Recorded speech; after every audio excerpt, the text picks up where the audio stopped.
The cello is pitched roughly an octave below the viola. In fact, its open strings are basically the same thing, only an octave lower.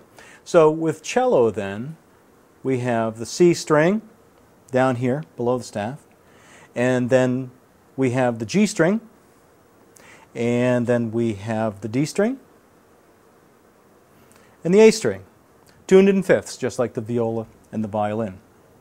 The range, the actual range, goes from this C then all the way up way into the treble clef up to about this E or so, or at least this would be a really good practical range. To get higher than that would be more of an improvisational type of thing perhaps.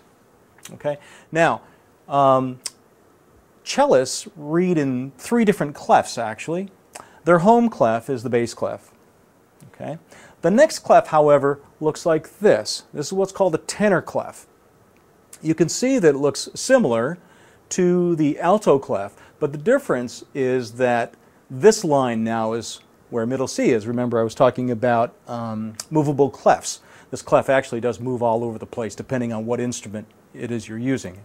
But for us, we were talking about tenor clef, and it's for our cello here. So as we get about 2, 3, 4 lines above the bass clef, then we would switch to tenor clef. And again, this note right there is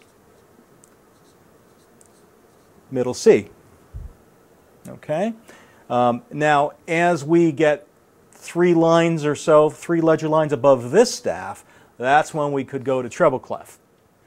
So the cellist can use bass clef, tenor clef, treble clef, but again, their main clef will be the bass clef. I urge you to try and use this treble clef area for some melodic ideas. The cello sings beautifully from middle C on up. It's often used as a bass type of an instrument, but it can sound beautiful to state melodies, and someone like Yo-Yo Ma does this beautifully.